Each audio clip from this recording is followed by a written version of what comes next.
ტელეკომპანია იმედი და პრაიმ შოუ სტუდია წარმოგიდგენთ.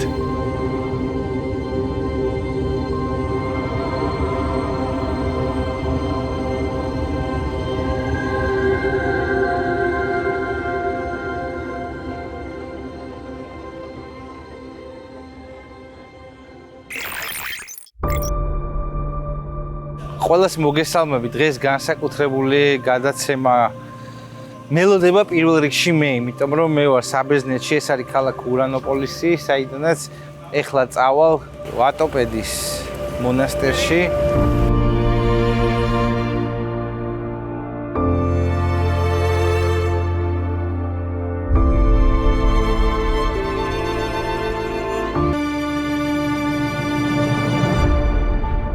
ჩავწერ მსოფლიოში აღიარებულ, მსოფლიოში ერთ-ერთ ყველაზე ცნობილ თავისი სიკეთის, თავისი სიყვარულის კეთებით, თავის საქმეებით ვატოპედის მონასტრის წინამძღვარს ვერ ეფრემს. სალამი მამა ეფრემ, ჩემთვის განსაკუთრებული პატივია აქ ყოფნა. ეს ფორმატი ბევრი წელია უკვე არსებობს და ამ ფორმატმა შემიძლია გითხრათ, რომ გარკვეული სითამამეც მომცა აბსოლუტურად ყველა რესპონდენტთან, მაგრამ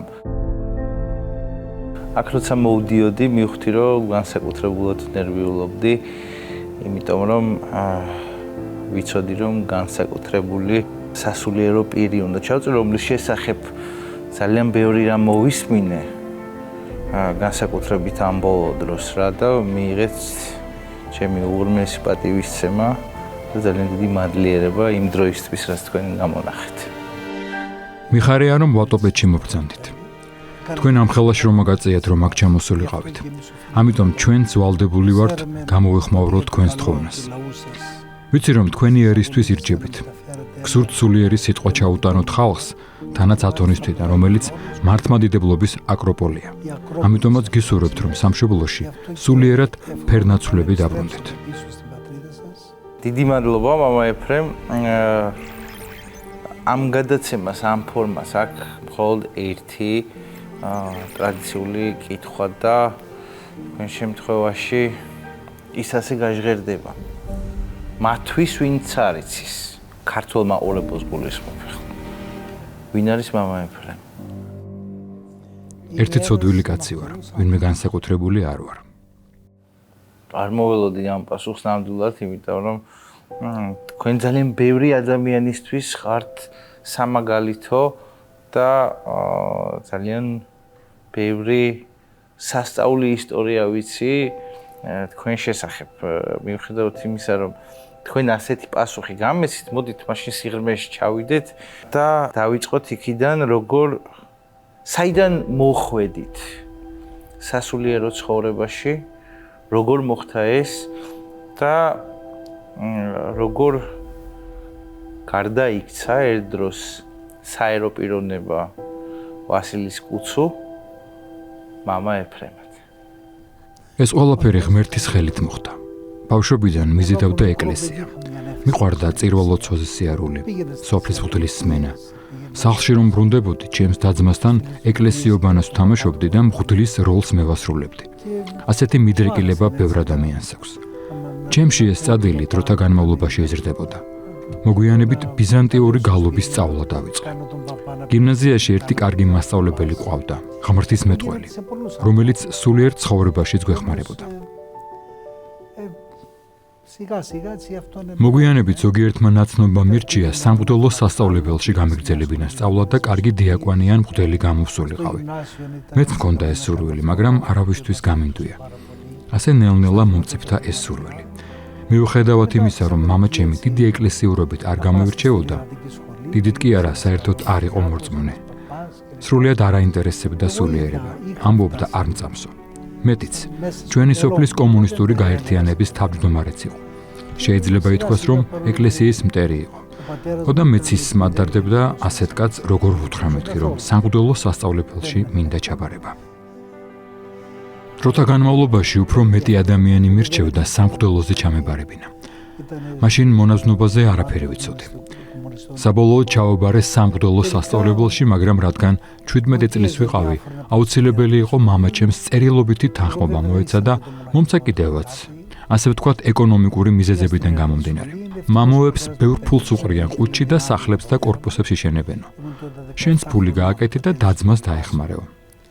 ანუ ის თქვა, რასაც ჩვეულებრივ ერის ხალხი ამბობს, რომელთაც ღმერთის სული არ აქვთ. თავარი ის იყო, რომ ნება დამრთო სამღვდელო სასწავლებელში მისწავლა. უმაღლესი სასწავლებელი იყო 6 წლიანი გიმნაზიის მომდევნო. მაგრამ ჩაბარებიდან 1 წლის შემდეგ ომი დაიწყო და სასწავლებელმაც ფუნქციონირება შეწყვიტა. ამიტომაც ჩავაბარე ათენის უნივერსიტეტის თეოლოგიის ფაკულტეტზე. აი, აქვე მინდა დაგისვათ კითხვა. ძალიან ბევრი წელი გავიდა იმ პერიოდიდან, როდესაც თქვენის გადაწყვეტილება მიიღეთ და შეიცვალა დრო, შეიცვალა ტექნოლოგიები, ადამიანები ძალიან სხვანაირები გახდნენ. ალბათ, შეიძლება ვცდები და შემისწორებთ. როგორ ფიქრობთ, ახალგაზრდა კაცისთვის იმ პერიოდში უფრო მარტივი იყო ამ გადაწყვეტილების მიღება, რომ წასულიყო იმ გზით, რომელიც თქვენ აირჩიეთ, თუ დღეს უფრო რთულია? ძნელია ასეთი შედარება გააკეთო. ამგვარ გადაწყვეტილებას კაცი მაშინ იღებს, როცა ღმერთი ინებებს და დაუშვებს. ღმერთი აუწყებს ადამიანის გულს. მე რომ სამღვდელოზე ჩავაბარე, მონაზნობაზე არ ვფიქრობდი. ნიმუშად მყავდა რამდენიმე ღმრთისმოშიში ერში მცხოვრები მღვდელი, რომლებიც წარმატებულად იხწოდნენ. მისიონრობას ეწეოდნენ. ყველას განათლებული მეუღლე ყავდა. ეს ფოფოდიებიც სულიერი ადამიანები იყვნენ. გოგონებს ასწავლიდნენ სამრევლო სკოლებში. ასეთი იდეალები მქონდა მაშინ, რადგან იმხანად 1974 წელს კვიპროსზე სწორი მონაზნობის ბევრი ნიმუში არ ჰქონდა. მხოლოდ ცალკეული პირები იყვნენ, როგორიც მაგალითად ბერი ათანასე სტავროვონის მონასტერში. ისიც ერთი იყო. სხვები ჩვენში დიდ ენთუზიაზმს არ იწვევდნენ. ჯანსაღი მონაზნობა მაშინ ნანახი არ მქონდა. პირველად მონაზნობა ვნახე 1975 წელს, როდესაც პირველად ჩამოვედი ათონის წმინდა მთაზე.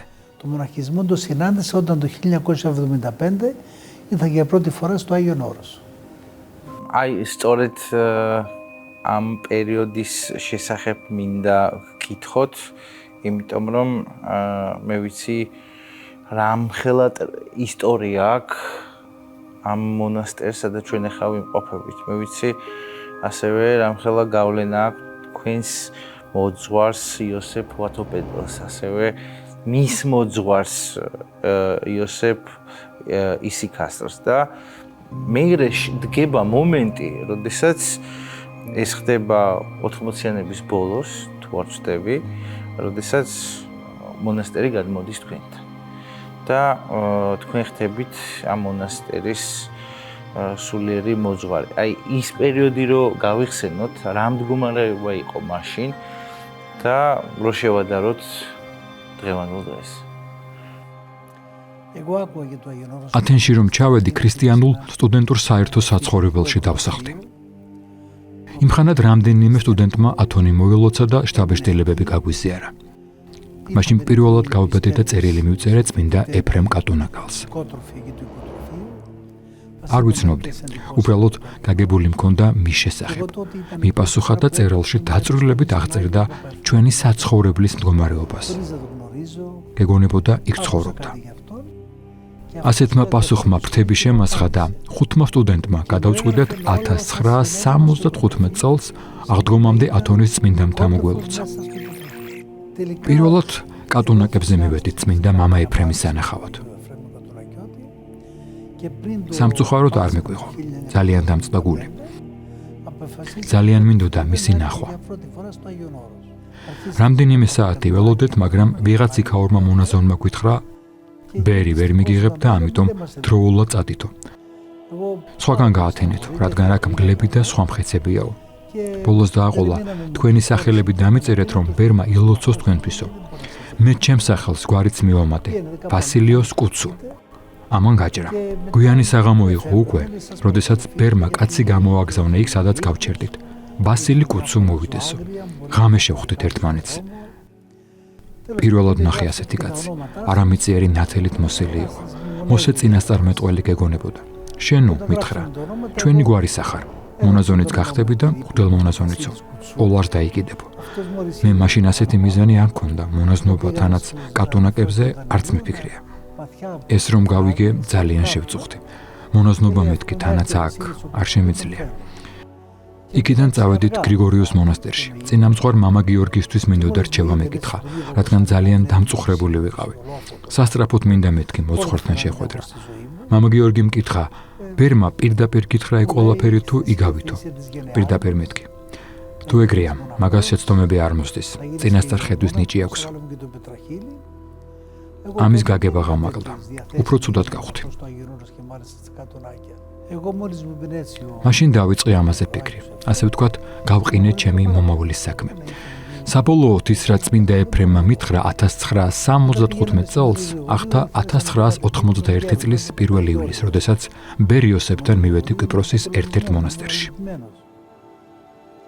იმ პირველი ჯერის მერე დავიწყე ათონზე სიარული. გავიცანი ბერი ხარლამბი, რომელიც ბურაზერის კელიაში ცხოვრობდა კარიესთან. მოგვიანებით კი დიონისიუს მონასტერის წინამძღვარი გახდა. გავიცანი ბერი ეფრემი, ფილოთეუს წინამძღვარი. გავიცანი ჩემი მომავალი მოძღვარი, ბერი იოსები. ეს სამნი მამები, სულიერი ძმები იყვნენ. გავიცანი წმინდა პაისი. ამ კაცმა დიდი შთაბეჭდილება მოახდინა ჩემზე, როდესაც მას პირველად შევხვდი. ყველა ეს ადამიანი რომ გავიცანი, ჩემ თავს ვუთხარი. სახარების ჭეშმარიტების სხვა მტკიცებულება აღარ მჭირდება მეთქი. ესენი არიან სახარების აღსრულებაცა და ჭეშმარიტების მოწმობაც მეთქი. საბოლოოდ ბერ იოსებს დავემოწაფე, როდესაც იგი კვიპროსზე, სოფელ მინთის ჯვართამაღლების მონასტერში ცხოვრობდა. თანაც ისე რომ არ ვიცოდი, მივედი 1 ივლისს. 1 ივლისი ბერის დაბადების და გარდაცვალების დღე იყო. ბერმა მორჩილად მიმიღო. მერე რაღაც განსაცდელები შეგვემთხვა იქაურ მიტროპოლიტთან და მანაც იქიდან გამოყვარა. ჩვენ თავი დავხარეთ და ათონზე წამოვედით. ჯერ დავსახლდით კაფსალას ხარების კელიაში, შემდეგ კუდლუმუშის მონასტერში, ბოლოს კი ნიასკიტში, სადაც იყო ჩვენი სულიერი პაპის, წმინდა იოსებ ისიქასტის საფლავი. იქ ყოფნა ძალიან მოგწონდა. გავატარეთ ჩვენი მონაზნობის ერთ-ერთი საუკეთესო წლები. 17-18 კაცი ვიყავით. სწორედ ნიასკიტში ყოფნისას დადგა ვატოპედში გადმოსვლის საკითხი. მსოფლიო საპატრიარქოსა და ათონის მაშინდელი პროტოეპისტასის ბერ თეოკლიდე დიონისიელის სურვილი იყო ვატოპედი, ისევ კინობიალური მონასტერი გამხდარიყო. ანუ სადაც მონაზვნებს ყველაფერი საერთო აქვს და ერთი წინამძღვარი ყავთ. მანამდე დაახლოებით 500 წელი მონასტერი იდიორითმულად ფუნქციონირებდა. ანუ ყველას თავისი ფული და განრიგი ჰქონდა. იდიორითმულში ცხადია ყოველთვის არსებობდნენ სულიერი ადამიანები, მაგრამ კინობია მეტად ეხმარება მონაზონს ღმერთის მადლი მოიპოვოს. სწორედ კინობიაა მონასტრული ცხოვრების ტრადიციული ფორმა, რომლის მიხედვითაც დაფუძნდა ყველა ათონური სავანი.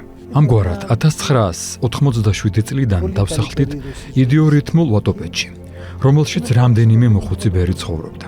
ოღონდ ჩვენი საძმო მასში კინობიალურად ცხოვრობდა. 1989 წლის ბოლოს საპატრიარქომ დანიშნა სპეციალური კომისია, ეგზარქია, რომელმაც ათონის წმინდა კინოდთან ერთად მოხუცი ბერები გადააყენა და ვატოპედის მმართველობა ჩვენს საძმოს ჩააბარა, ხოლო პატრიარქმა დიმიტრიმ სპეციალური სიგელი გამოსცა. თუ სწორად ხვდები, თქვენი საეკლესიო სახელი დაკავშირებულია სწორედ იმ ადამიანთან, ვინც გიწინასწარმეტყველათ თქვენი გზა. როდესაც თქვენ მამა ეფრემს იხსენებდით და აღწერდით, ორი რამ განსაკუთრებით მენიშნა. ერთი, თუ როგორ იგრძნობოდა მისი გამორჩეულობა და როგორ აღწერეთ ის, როგორ ასხივებდა სიყვარულს და ასევე მისი განსჭრეტა და მისი რაღაცა წინასწარ ცოდნა ადამიანების. ეს ორივე თვისებად ასევე თქვენ გახასიათებთ, იმიტომ რომ შეუძლებელია ამის არ დანახვა. ეხლაც ისეთი სითბო და სიყვარული მოდის თქვენი თვალებიდან, რომ მე არც ერთი ჩემი დიალოგის დროს არ მიგრძნია და ეს ასევე ვიგრძენი ცოტა ხნის წინ, როდესაც აქ შემოვედით და იმ ორ სიტყვაში, რომელიც თქვენ მე მითხარით. კითხვა არის შემდეგი. თქვენ უამრავ ადამიანთან გიწევთ კონტაქტი და რა არის თქვენთვის განსაზღვრელი, როგორ გძნობთ, რანაირად ხვდებით, როგორ ადამიანთან გაქვთ ურთიერთობა აქ სტუმრობენ ქვეყნის პირველი პირები, მინისტრები, მეფე ჩარლზიც არის აქ ნამყოფი, უამრავი ადამიანი აქ ნამყოფი, მაგრამ აი თქვენ როგორ ხვდებით ის პიროვნება, როგორია, აი თითქოს ერთი შეხედვით ყველაფერი იცით. რანაირად ხდება ეს? ჯერ ერთი ყველას უყურებ როგორც ღმერთის ხატს, არავისგან ველი რამეს. ვცდილობ ყველა ის სულიერი სიტყვა უთხრა, რომელიც თითოეულ სულიერ სარგებელს მოუტანს. როგორ ხვდები? რამდენიც მესმის, იმდენს ვამბობ. მისმინეთ, არ შეიძლება იმის თქმა, არც არის სწორი და არც იქნება სიმართლე ვთქვა, რომ წმინდანი ვარ. მეც ჩემი სისუსტეები, ნებები, ნაკლები მაქვს. მაგრამ ვცდილობ ჩემს თავზეც ვიმუშაო და იმათ, ვინც ჩემთან მოდის, ღმერთის სიყვარული შევაგონო. ამას ვაკეთებ, სხვას არაფერს. სულიერად ცხოვრებას ვცდილობ. ბევრი ნაკლი მაქვს და დიდი გზა მაქვს ჯერ წინ. ამიტომაც გამიხანგძლევა ღმერთმა ცხოვრება. რამდენიმე წლის წინ უნდა გარდავცვლილიყავი ავადმყოფობის გამო.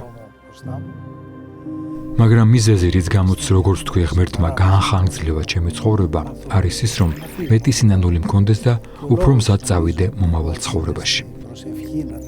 თქვენ ახსენეთ ის მომენტი, როდესაც თქვენ პრაქტიკულად სიკვდილის პირას იყავით და ვიცი რომ ისევ და ისევ ამ მონასტერში არსებულმა სიწმინდემ მოახდინა სასწაული და თქვენ გადარჩით. თუ შეგიძლიათ რომ აი ეს მომენტი გაიხსენოთ. კორონავირუსი მქონდა, ძალიან მძიმე მდგომარეობაში ვიყავი. ინტუბირებული ვიყავი, კრიტიკულ მდგომარეობაში ვიყავი. ზემოწნევა 60 მქონდა, ქვემო არ იყო. მამებმა გადაწყვიტეს ღვთისმშობლის წმინდა სარტყელი ჩამოებრძანებინათ ჩუმად და მას მერე რაც სიწმინდით ჯვარი გადამსახე, სასწაული მოხდა და მომჯობინება დავიწყე. მადლობ წმინდა ღვთისმშობელს ამისთვის. და ეს ყველაფერი როგორ თქვი, რათა სინანულის დრო მოეცა ჩემთვის. და ახლა ვცდილობ ჩემი მოვალეობები შევასრულო. ღმერთის მადლი გამოცდილების ეულად განვიცადო. რადგან მონაზონს აუცილებლად უნდა ჰქონდეს მადლის მუდმივი განცდა და თავისი ცხოვრებით დაამტკიცოს, რომ იესო ქრისტე გუშინდა დღეს და უკუნისამდე იგივეა. Πρέπει να βιώσει τη χάρη και να προσιάσει τον Χριστό ως αληθινόν Θεόν και να αποδείξει με τη ζωή του ότι ο Ιησούς Χριστός και χθες. არ ვიცი ამას უნდა ვამბობდე თუ არა. როდესაც მორჩილად გახდომას ვაპირებდი და ბერიოსებთან მივედი, მითხრა, თუ მე გამომყვები, მოვა დრო და მსოფლიო მისიონერ ქადაგებელი გახდებიო. ეს არის რა თქმა უნდა ბერის ლოცვა კურთხევის დამსახურება. ეს სიტყვა სრულიად დამავიწყდა და გამახსენდა მაშინ, როდესაც ბერი გარდაიცვალა. მართლაც ახლა მივდივართ ხოლმე საქართველოში, რუმინეთში, კვიპროსზე და სხვა მრავალ ქვეყანაში. სულიერი სიტყვის ჩასატანად. თვითონ ვატოპედიც არის ღვთისმშობლის მსოფლიო მისიონერული ცენტრი. მიხარია რომ საქართველოში ჩავდივარ ხოლმე თქვენი ეკლესიის მოწვევით.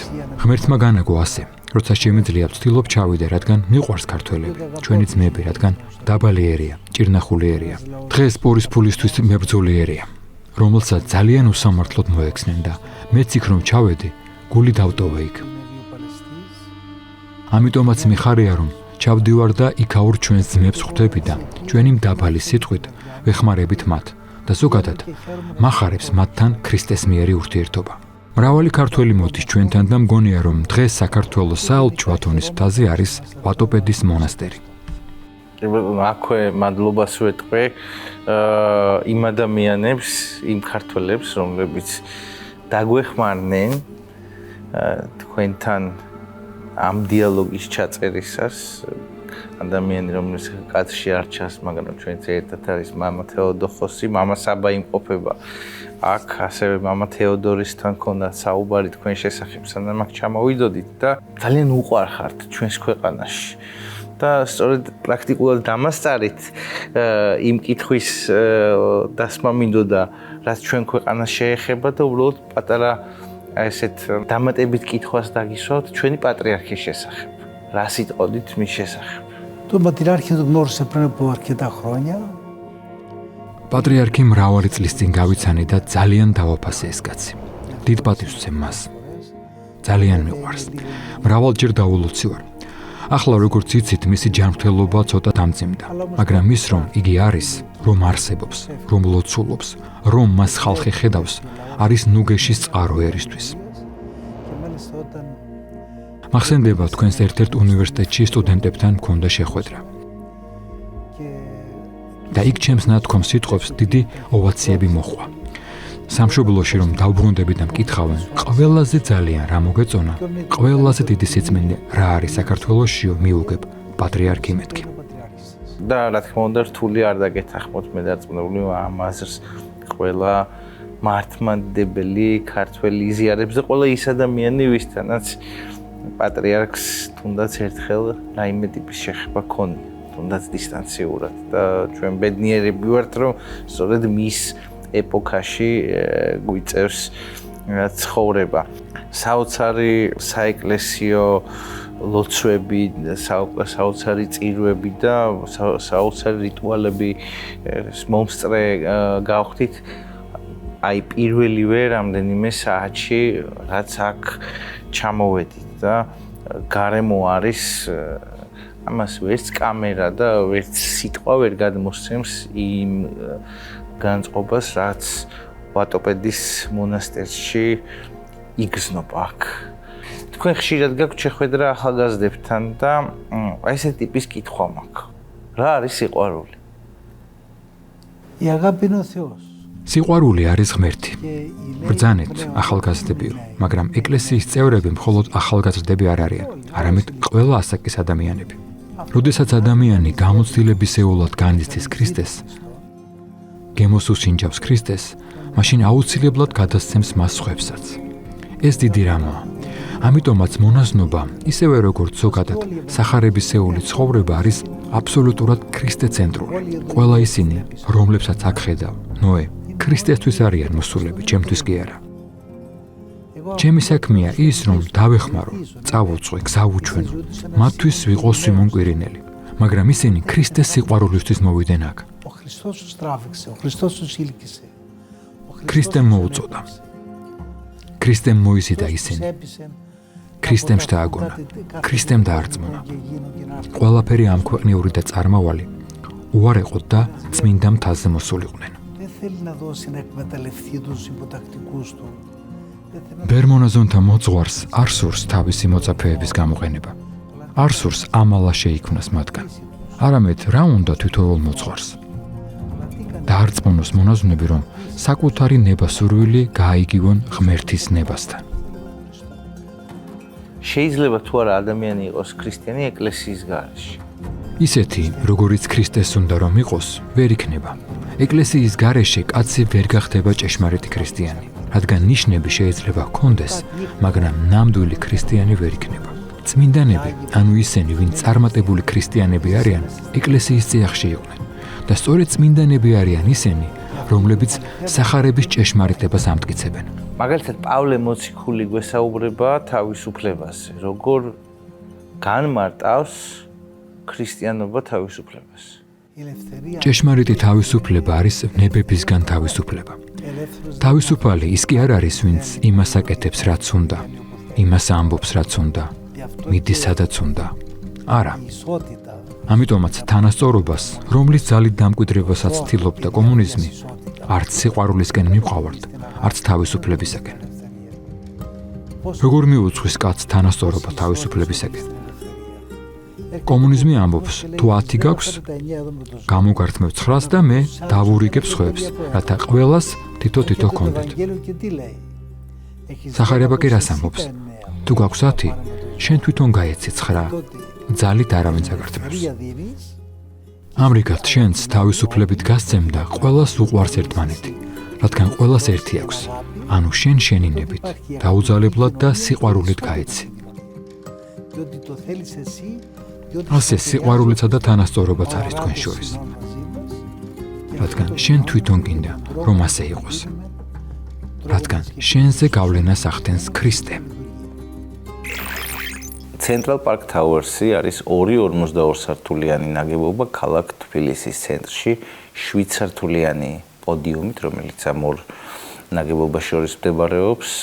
კომპლექსი განლაგებულია როგორც სახელწოდებიდან ჩანს ცენტრალ პარკის მიმდებარედ და ეს არის შესაძლებლობა გქონდეთ, ფლობდეთ Redison Blues სასტუმროს ტიპის ნომერს საკმაოდ მაღალი სარგებლის პირობებით ყოველწლიურად და ეს არის 350 მილიონიანი პროექტი, რომელიც იძლევა შესაძლებლობას გქონდეთ საკუთარი სასტუმროს ნომერი Redison Blues ოპერირების ქვეშ და მიიღოთ ყოველწლიურად საკმაოდ მაღალი სარგებელი.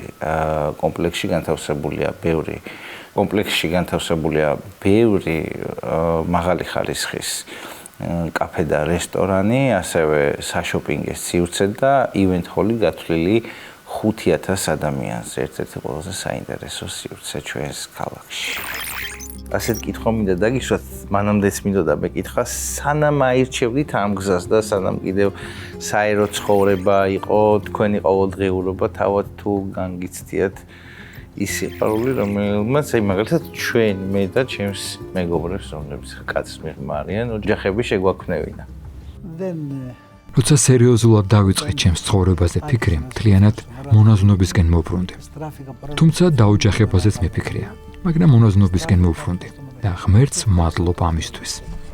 ყველაზე დიდი სასწაული, რაც თქვენი თვალით გინახავთ რა იყო? თუ ამ კედლებში მომხდარი. მადლობ ღმერთს, რომ მონაზონი გავხდი. ესაა დიდი სასწაული. მადლობ ღმერთს, რომ მე თვითონ ნებაყოფლობით თქვი უარი ქორწინებაზე. არა იმიტომ, რომ ქორწინების წინააღმდეგი ვარ. არსებობს კანონი, რომელიც კრძალავს ბერად გახთომას. თუ კაცს ეზიზღება ქორწინება, რადგან ასეთი განწყობა არაა ჯანსაღი წინაპირობა მონაზვნებისთვის.